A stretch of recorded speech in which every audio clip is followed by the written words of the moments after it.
To Bandt, thank you for your time. Now, you've just called for another meeting of the National Cabinet to talk about protection for renters. Yeah, renters are being left behind. There's a rental crisis happening. There is an eviction crisis. The National Cabinet has had many meetings now.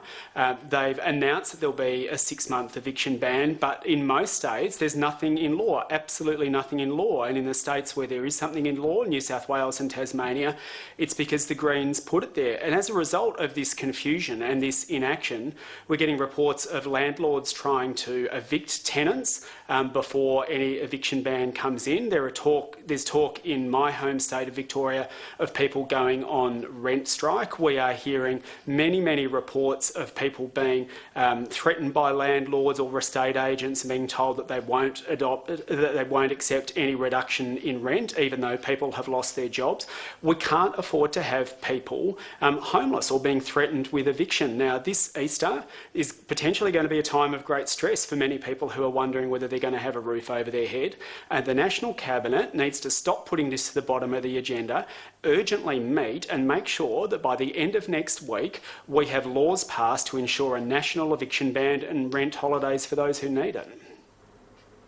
On Tuesday, the National Cabinet passed through the Code of Conduct for tenants and landlords that is legally enforceable.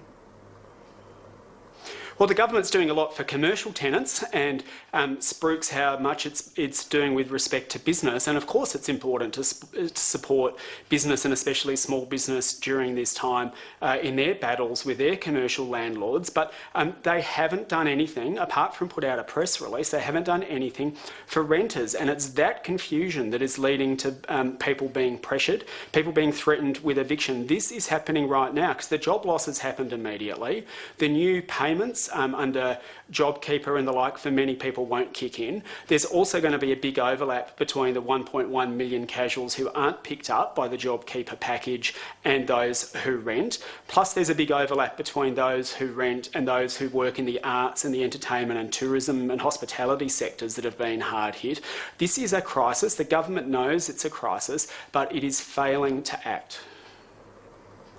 There has also been a 6-month moratorium on evictions for residential tenants. The banks have come out and said that they're not going to be charging any interest or collecting even on mortgages for the next 6 months for people who are in distress. The urge from the government has been to sit down and talk to your landlords. And so what further protection do you want beyond that point?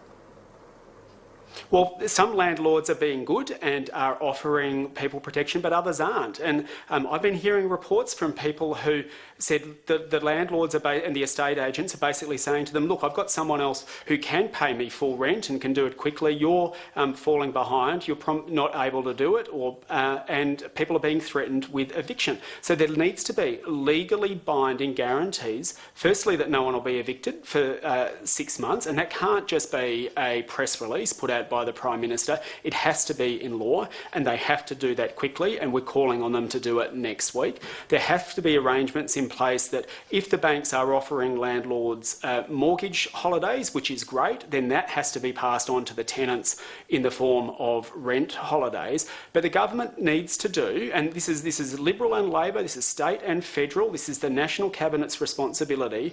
They need to act for residential tenants with the same speed that they seem to be acting for commercial tenants. Too many people are being left behind, and yes, I'm very pleased that the government listened to the Greens and passed wages and jobs guarantees, but people don't just need money in their pockets, they need a roof over their head, and that needs to be enshrined in law. No one should be evicted during a pandemic, but at the moment it is happening. Greens leader Bandt, thank you for your time. Thanks.